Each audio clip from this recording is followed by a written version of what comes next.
Baton Rouge. 12681. Offices in Baton Rouge.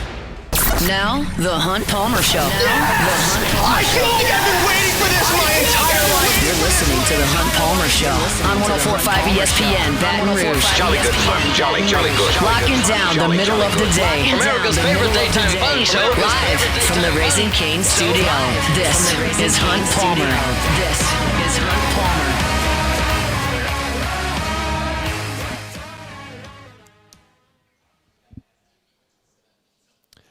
Welcome in! Hunt Palmer not coming to you from the Raising Cane studio downtown in the capital city. A little field trip today. We were out at the Greater Baton Rouge Food Bank. Guarantee Media turned 100 years old yesterday, and as part of our celebration, a day of service here at the Greater Baton Rouge Food Bank, and thrilled to be here for the next couple of hours. Of course, Matt Flynn, Richard Dixon were here for the morning show this morning. Matt Moscona will follow me from right here in this chair. And we're fired up to be with you here on this Tuesday. Got a lot to get to. We'll have Glenn West coming up in 30 minutes talking Tigers. LSU on the hardwood tonight in Gainesville. Will De'Don Thomas play? He might. I'll talk about that a little bit later. We'll talk Saints with Sharif Ishak coming up in 15 minutes. D1 Baseball came out with their All-American teams. A couple of Tigers prominently featured there. We're still waiting on Seton and Uman Mielen. Are they the final two pieces to LSU's transfer portal class? We'll get to that in hour number 2 as well. So lots and lots to do. We'll start it up the way we do every single day with our opening drive. Welcome to the big league. It's time for Hunt's Opening Drive. Presented by Fabry Chevrolet GMC in St. Francisville. We're going to start last night in Miami, Florida with the college football playoff final. I did a segment similar to this after I went to the Sugar Bowl when Ole Miss beat Georgia, because I think that there are some parallels here with what we saw last night and what we're seeing in college football. Just as I was going on the air, Duke is suing its quarterback who wants to leave and go to Miami for money, but he signed an NIL deal and they think he's supposed to stay. That is just one of the things that is going on in college sports right now that is not good. It's just not good. It's not good when schools are suing their players. There are a lot of things that are a complete mess. I don't know how sustainable it is for LSU to sign 41 transfers like they're about to by the end of the day today. 41. Like, that's a little bit nuts. But with all the craziness, however you feel about it, with all the craziness, when they get on the field, it's still awesome. And when they got on the field last night and they finished that game last night and the confetti fell and Indiana was crowned the national champions of college football, that's history that you're looking at. As great as it is to see a dynasty formed at Alabama, or to watch the unbelievable 5-star talent that's headed to the NFL that wears those Ohio State helmets, or as awesome as it was to see Joe Burrow, Jamar Chase, Justin Jefferson make history in New Orleans. Like, those are expected outcomes. You expect LSU to be in those games. You expect Alabama to be in those games. You expect Ohio State and Clemson to be in those games. You expect Miami to make those games. But as I said yesterday, going off the air, and I lead in my show today, I have, for my entire career and really my entire life, viewed college football one way. You either have a 90,000-seat stadium in the middle of a recruiting hotbed with a ton of money and support, or you have no chance. That's the only way you have a chance. That's the way I've lived my entire life. LSU, South Louisiana, Death Valley, Saturday nights, like the history, the tradition, the recruiting advantages, championships. University of Alabama, heart of the Deep South, 100,000-seat stadium, access to Georgia and Alabama and Florida, 5-star recruits, championships. Ohio State, the Shoe, Ohio, densely populated, lots of great players, steeped in tradition. They can win championships. And I've always said you can't do that at Kansas State. You can't do that at Cal. You can't do that at Boston College. Can't be done at Baylor. I've said that forever and ever. I'm wrong. You can. And this morning, when you wake up and assess your college football fandom, no matter who you pull for in the power conferences, you got a shot. And as of 2 years ago, probably 1 year ago, I would have looked you dead in the face and said, you got no shot. If you're not one of these 13 fan bases, you've got no shot. And you do now. There's nothing flukish about what Indiana did. This is not one player that came on the scene and just led a revolution. This is 2 years of great football that Indiana has played. And it's not one player. In fact, it's not like 4 players. They don't have any 5 stars. They don't have many 4 stars. They have 8. They have 8 4-star recruits. They beat Oregon twice, crushed them the second time, beat them in Eugene. They beat Ohio State. And they took it to Miami last night. I'll tell you this. I didn't watch a lot of Miami September, October, November. I didn't. Y'all know my schedules on Saturday are pretty booked. I got some time for some SEC action. I'm not watching the ACC play much ball. I liked watching them play over the course of the playoff. Now, it helped that they beat the 2 teams that I wanted to lose the most. But they were physical. They were tough. They ran the football. They stopped the run. They've got 5-star talents. They've got guys that are going to be first-round NFL draft choices. Indiana straight up beat them. Like, yeah, Miami outgained them, but Indiana outplayed Miami last night. Kirk Cignetti worked a miracle. I still cannot sit here. I have a radio talk show. I cannot sit here and tell you how he pulled that off. I can't figure it out. It's a tired refrain at this point because I continue to say it, but I don't understand. I don't have the ability football-wise to internalize a team of 3-star recruits without first-round draft choices that is going out there and time again beating the teams that I grew up, that I've talked about, that have to win national championships. And Indiana's beating them. It's not like they beat them once. We're talking about 5 games against the teams that I'm talking about that they've won. It's not a fluke. They got it, made a play, blocked a punt. Game changer. Kurt Cignetti. We talked about this yesterday on the show about how I think that it's crazy that nobody will kick field goals anymore. And you're early in the 4th quarter. You've got a 3-point lead. It's 4th and 4. Like, I'm staring at my TV going, you gotta kick that. Like, going up 6 is a big deal. I realize you're 1 short if they go get a touchdown, but your defense has played great. And now a field goal can't tie you if you knock this through, and it's basically a chip shot. And Cignetti calls the timeout, says, no, we're going for it. And Mendoza makes the play. Great call, great execution. And I guess, as I talk through it, that's really what it is that Indiana does. Great call, great execution. Great call, great execution. And they do it time and time again. They did not turn the football over. In the playoff, no turnovers. In the playoff, great call, great execution.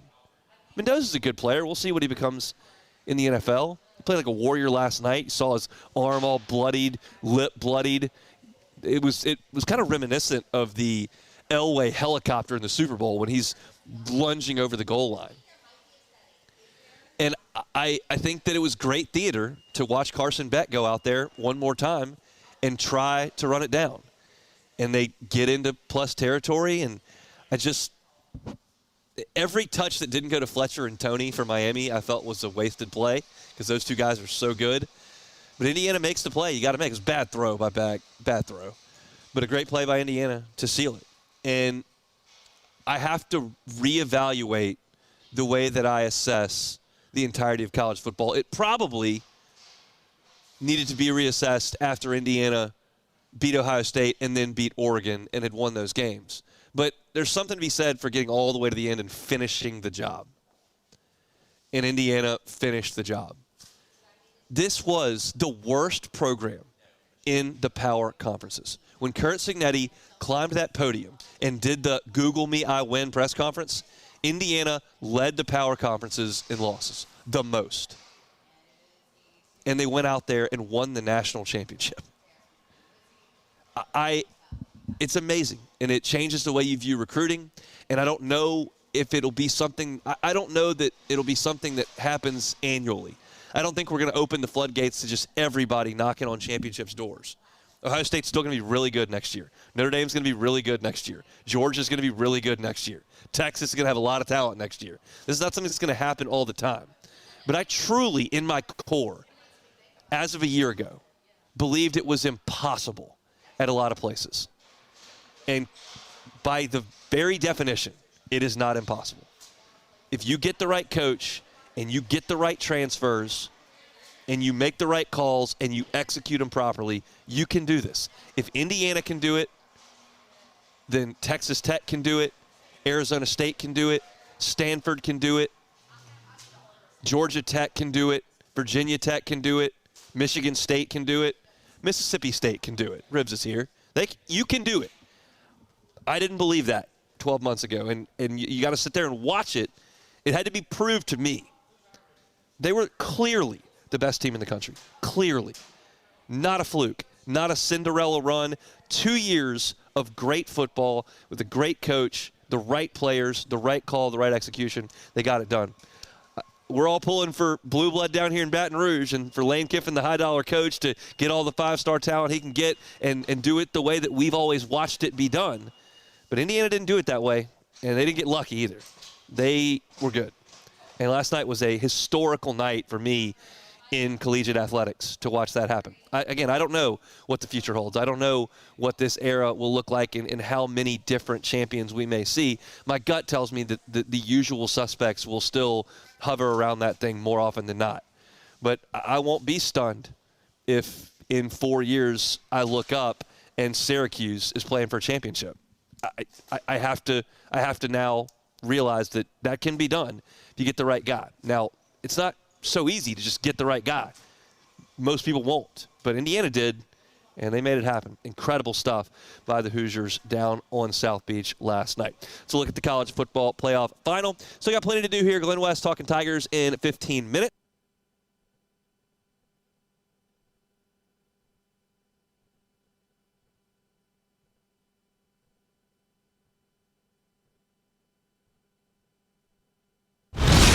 Listening to the Hunt Palmer Show on 104.5 ESPN, Baton Rouge.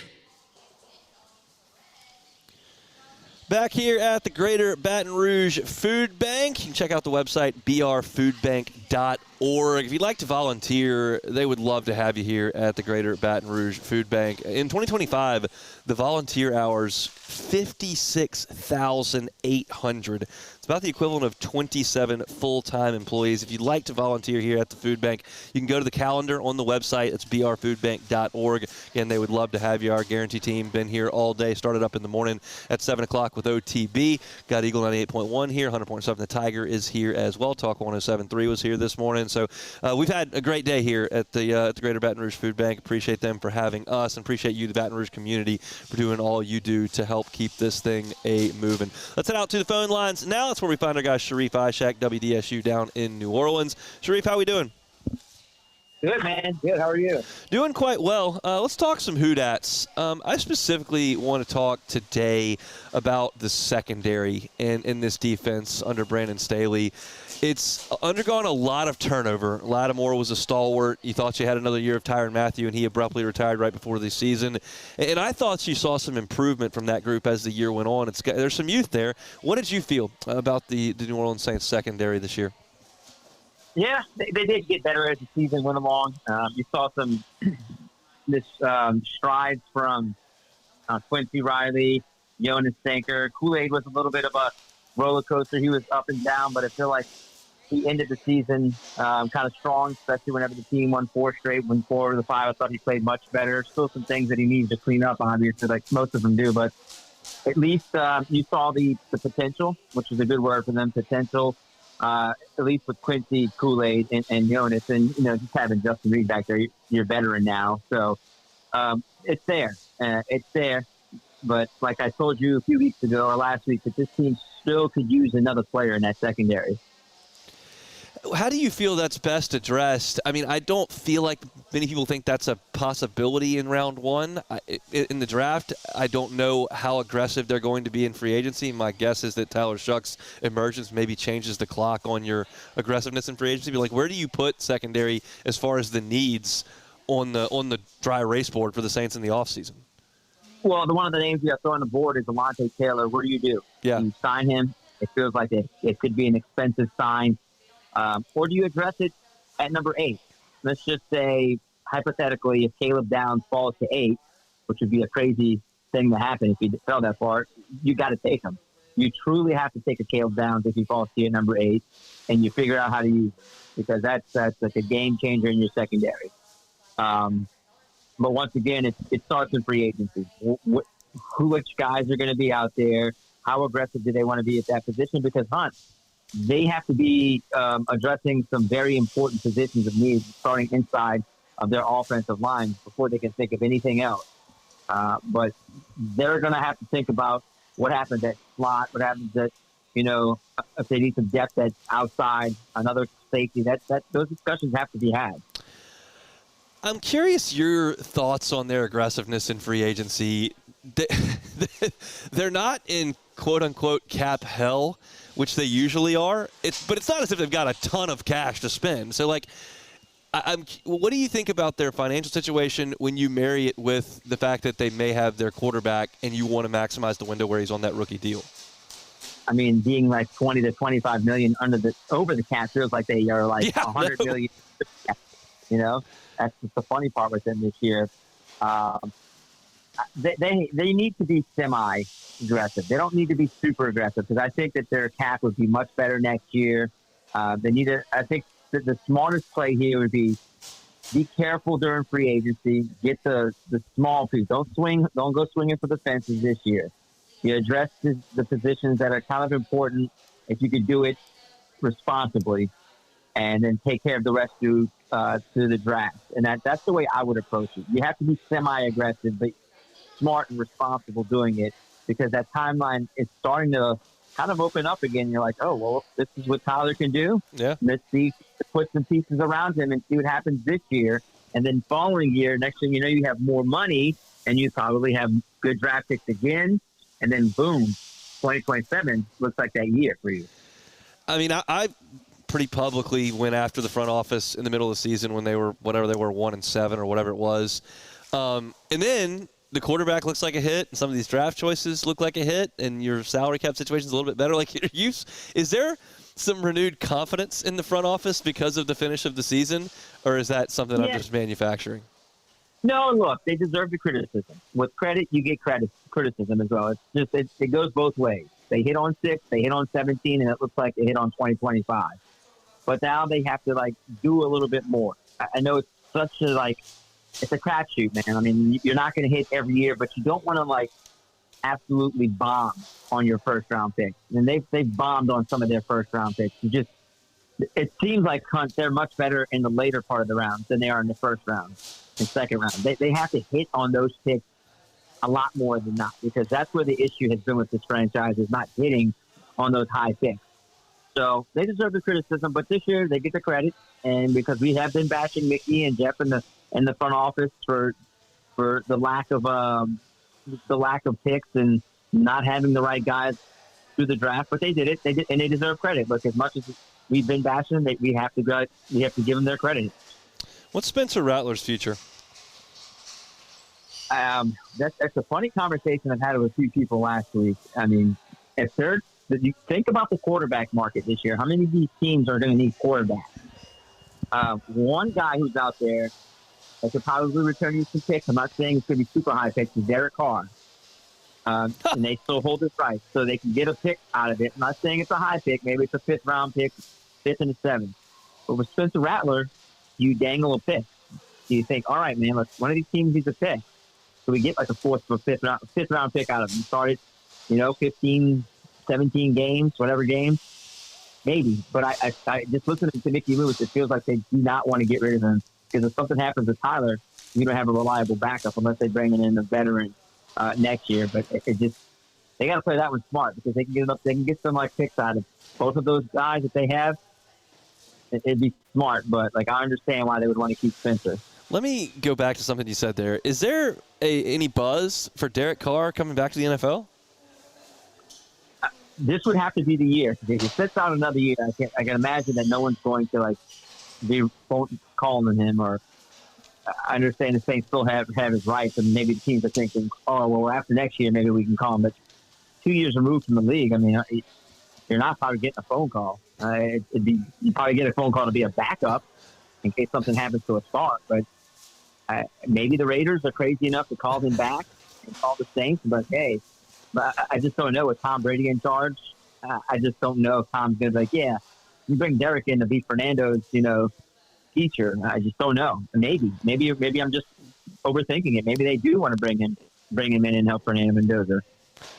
Look, I mean, Phillip Rivers walked so Derek Carr could run, I guess. And if he came back after 1 year sitting out, I would just suggest that he quit because he didn't want to play for the Saints anymore. Like that's what I would, if that happened. I feel like we're dragging Derek Carr for no reason here, but that's not a name I expected to cover over the course of this 12-minute interview. So that's an interesting thought. What's next for New Orleans as far as the calendar goes, and what are you looking for pre-draft? So let's see, like some of the Saints assistants, they're at the Senior Bowl. They're coaching one of the teams, so that's a big thing for them coming up next week. Once again, they're they do their due diligence when it comes to the Senior Bowl. They like to take guys from the Senior Bowl. I would say that a lot of eyes will be on the players there in Mobile.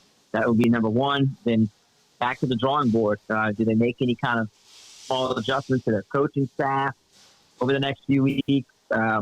Free agency, of course, around the corner. Start looking at who's there, and then they got to start thinking about the draft. I mean, it all just lines up, man. It feels like it never ends. It continues to go and go and go. And, of course, between all that, some of the people who were here during the Drew Brees era have to be in San Francisco in a couple weeks for him to be elected to the Pro Football Hall of Fame. So they're dealing with a lot of stuff. Yeah, I mean, the NFL calendar never quite cools off. We'll certainly be at the Senior Bowl next week, Clever Morning Show there, and the Saints will be heavily involved as they were last year, and they got some really quality players out of that Senior Bowl class last year, so hopefully that's the same thing that will happen coming up this year in the draft. Sharif, we appreciate some time. We'll talk next week. All right, man. See you next week. This is the Hunt Palmer Show on 104.5 ESPN, Baton Rouge. ESPN, Baton Rouge.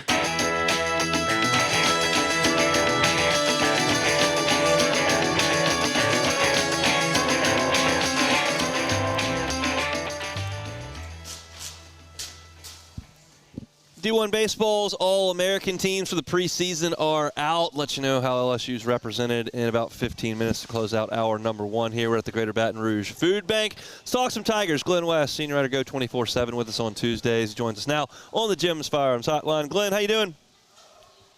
Hey, Hunt. Doing well. How are you? Doing quite well. Let's talk some football. The transfer portal class is just about complete. There are a couple big fish that are out there that probably need to be sewed up today because this is the last day to register for classes at LSU.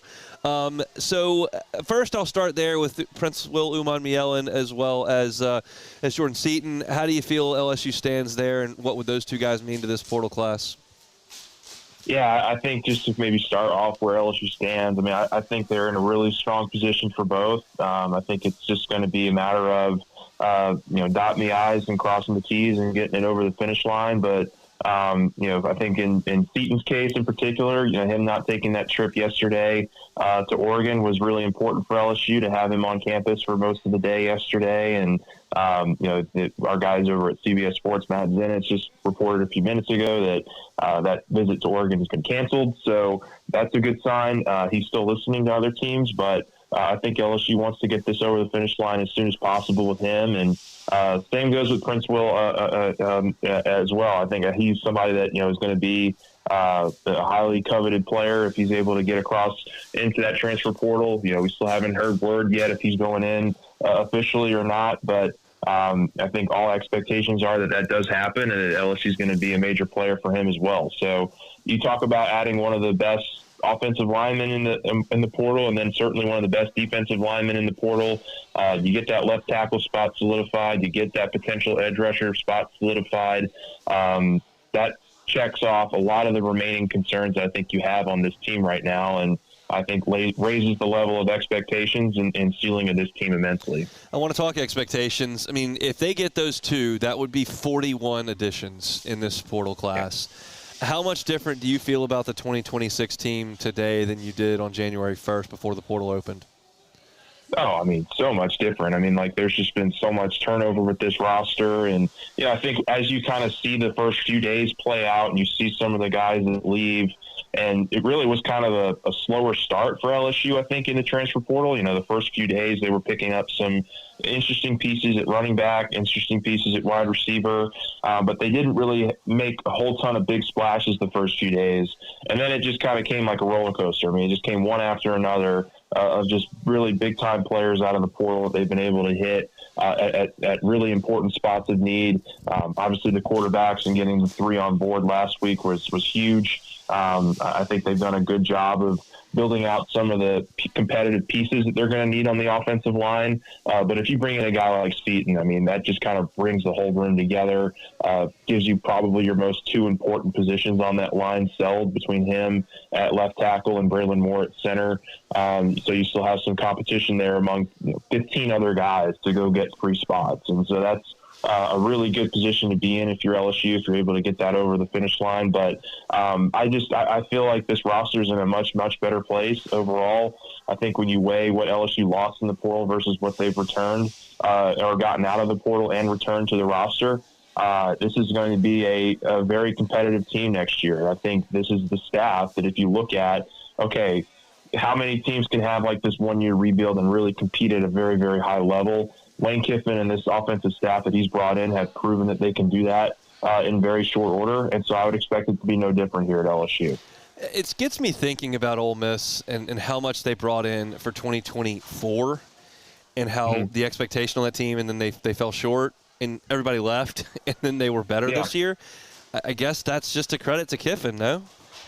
Yeah, no doubt. I mean, look, I think, still, I mean, that Ole Miss team finished, 9-3, if I'm remembering correctly. So, I mean, they were probably right on that cusp of being a playoff team that year anyway. And then so you go out and you retool a lot of that roster the very next season. I think it just speaks honestly to the evaluations that these guys, these guys trust themselves to do. And, everything that I've heard about Billy Glasscock and what they've been doing in the front office has been really, really impressive. And, I'm super stoked. I can't wait to get to spring and see what these guys look like on the field for the first time together.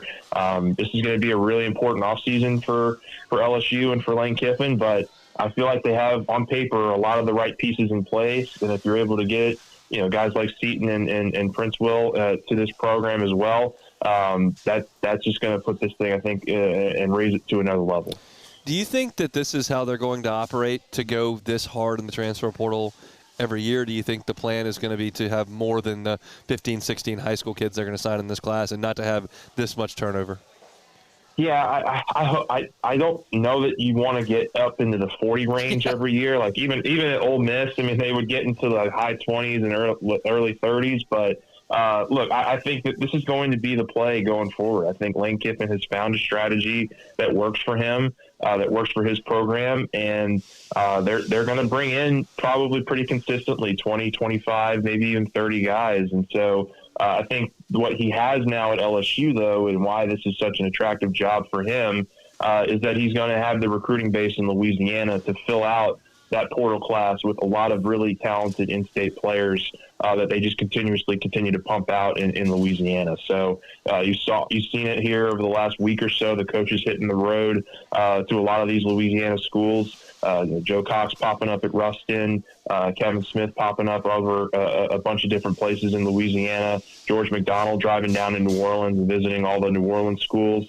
Like, I think that they're starting to build those relationships up because they understand how important that angle to this job and to this program is going to be. When you look at the 2026 roster, is there a spot that concerns you more than the others? Yeah, I mean, I'm still, until we get confirmation that Seaton and, Prince Will are coming to this program, I think those are probably the 2 spots that I look at right now and say, maybe there's some work to be done there, and it's just a little bit more of unknown. But I think if you're able to bring those 2 guys in, it really helps solidifies you in the trenches and gives you some really, really interesting pieces to work with on both sides of the ball. So I would say that, the line of scrimmage, the trenches is probably the one area where, I think if you're looking at this team as currently constructed, you'd have a little bit more questions in going into this offseason. But if they're able to get those 2 over the finish line, I think your tune dramatically changes even on those positions. What do you think about quarterback as far as the health of Sam Leavitt goes, and then what Longstreet would be ready to do if they needed something from him? Yeah, I think that the Levitt case is going to be really, really interesting here over the next several months. I mean, these are just really tricky injuries, and everything we've heard is that it's going to probably cost him all of the spring, and it could go into the summer a little bit too. And so, Longstreet and Landon Clark are going to have to be ready to handle a lot of those first team duties in the spring. And I think that's just a really good opportunity for those two young players to really get in this system, work with a lot of the receivers in this program already. And look, I think that they have visions here of these guys being long-term answers. And I know that you can't look past a year anymore when you look at just kind of how much turnover there is with rosters. But if Longstreet and Clark are able to show this staff something that, without Levitt in the picture, it's going to be really interesting to see how that factors into the fall as well. Like I think that Sam Levitt's going to be your guy. He's going to be the guy that you give the first opportunities to in the fall. But the first impression is always the one that I think sticks with coaches and sticks with a lot of people. And those guys are going to have that opportunity here in the spring to get those first snaps with this offense. And I'm excited to see what that looks like. Glenn West, senior editor for Go 24/7, is our guest talking LSU football. We'll transition over to basketball. Tigers on the hardwood in the O-Dome tonight. I'm not going to call it Exact Tech, whatever it is. It's the O-Dome to me. That's where they'll be tonight. They'll play in Fayetteville coming up on Saturday. Any chance LSU can get one of these two? It's going to have to be an upset. I mean, I think that the good news here, if you can call it that, is that Deon Thomas has been upgraded to questionable for tonight. So he's always been listed as doubtful or out for the last couple of weeks. So if there is a chance that he can go out there and give LSU something, I think that really helps your chances tonight. But look, I think tonight's going to come down to Florida is one of the is on a real hot streak here recently offensively, but they're also one of the worst shooting three-point teams, certainly in the SEC, but one of them in the country as well.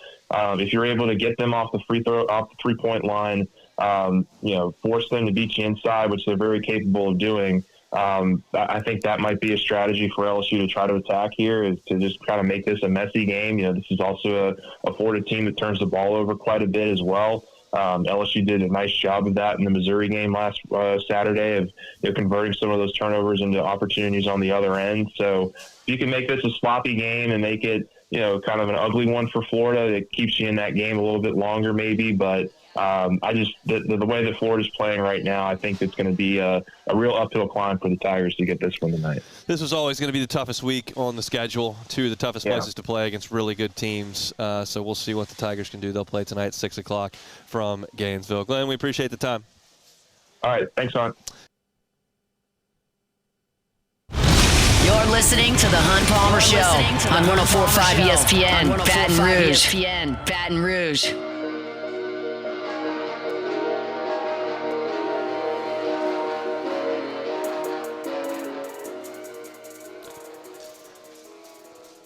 Wrapping up hour number one here, Tuesday edition of the Hunt Palmer Show. We're at the Greater Baton Rouge Food Bank. You can check out their website, brfoodbank.org, if you would like to volunteer.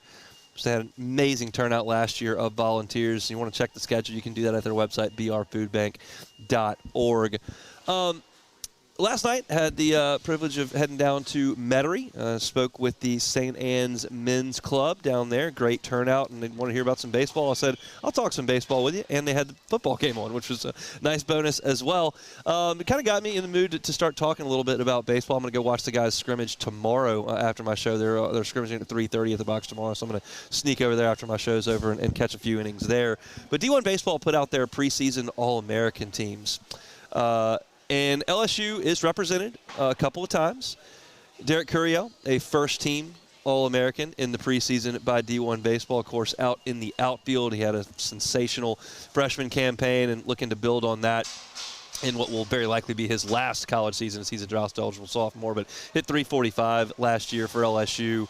Played a really good defensive left field as well. Showed a little bit of power, could grow into a little bit more of that. Y'all know Derek Curiel at this point, but he first-team All-American. And the only other representative for LSU on the 3 preseason All-American teams is Kason Evans as a second-team All-American by D1 baseball. And I'll be honest, like, I don't have a huge problem with that. I think if I were to point to a player on LSU's team that I thought had a real chance to be an All-American that is not included here, it would probably be Jake Brown.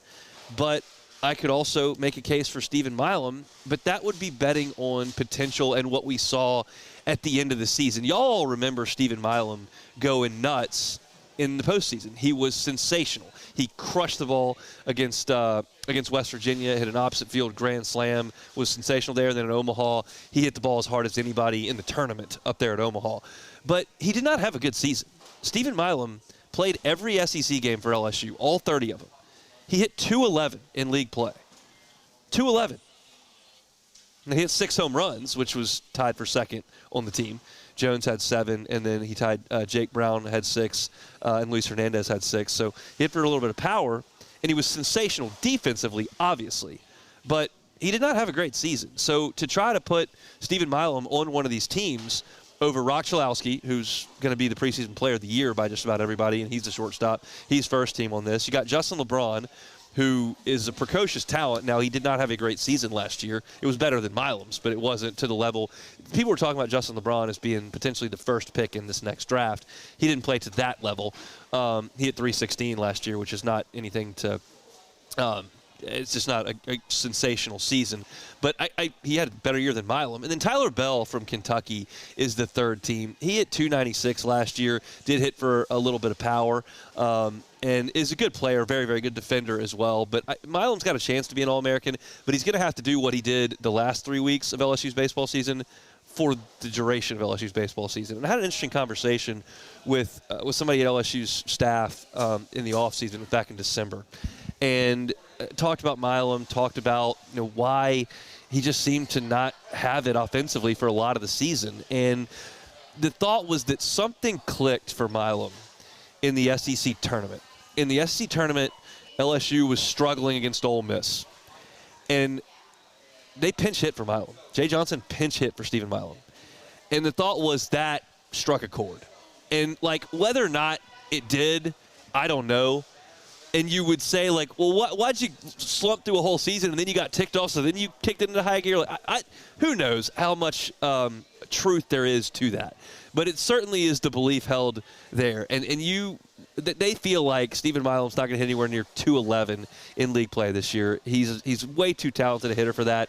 If you ask me to project what I think Stephen Milam's going to do offensively this year, I would tell you he's probably going to hit .320 with 12 homers. I think he's going to have a great season for LSU. And this time last year, I was suggesting to you that I thought Stephen Milam may struggle at shortstop because I was scarred from his first fall in the fall of, I guess that's 2024.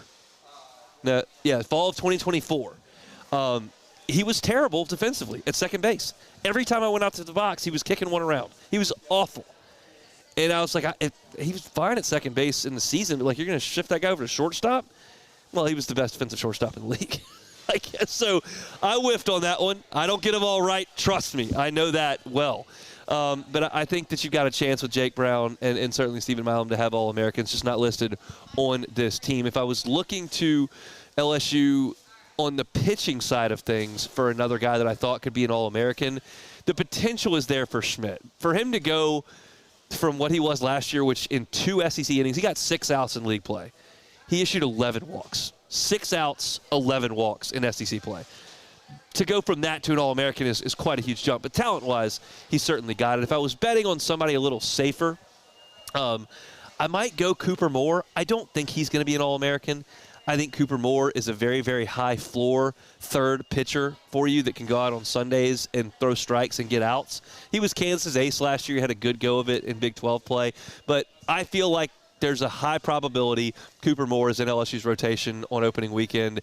And if you're in LSU's rotation and you get a lot of wins, especially if he's pitching on Sundays and he's better than most teams' Sunday guys, and LSU's offense carries him on some Sundays, and he all of a sudden ends the season and he's 7-1 or something, that could tilt things in his favor to be an All-American. I don't say Cooper Moore based on stuff. I say Cooper Moore based on high floor, position on the staff, which could be the second starter or the third starter, and the team he plays for. Plus, you gotta like LSU's track record developing pitchers as transfers. I mean, what they did with Anthony Ianson last year was sensational. Nate Yeske deserves a ton of credit for what you saw from him. I thought Zach Cowan was brilliant last year for the majority of the season. Just had a couple of bad outings. I didn't think the outing in Texas A&M was that bad. He was bad against South Carolina. I'll definitely put that out there. But he was pretty good for most of the season and was brilliant when they needed him in Omaha against Arkansas on that spot start. So maybe that's a guy you would point to as well. But for the 3-team preseason All-American list, LSU with only 2 players on it, which feels rare this time. But this might not be the team with the greatest star power at this point in the calendar. But what it could be is a team that's really, really deep and really, really talented. And it would not surprise me at all if D1 baseball comes out with 3 All-American teams in the postseason, that LSU has more than 2 guys listed. I would feel pretty comfortable making that assertion at this point. But I'm super pumped to get out there tomorrow and just watch a little bit of baseball. I'll have a write-up probably Thursday morning on LouisianaSports.net on some baseball. I know that y'all are itching for that, and that quite likely LSU is going to get dusted tonight in basketball, and you probably won't want to hear a ton about that. So instead, I'll write some more about baseball, and I'll talk some more about baseball, because I know that's what y'all want to do. I was speaking, as I mentioned, to that St. Anne's Men Club last night. Not a single basketball question came up in the 40 minutes I was doing Q&A. So that's kind of the situation that we're in with LSU athletics right now. Baseball's coming quick. We're here at the Baton Rouge Food Bank. Appreciate them for having us. It's been a great day.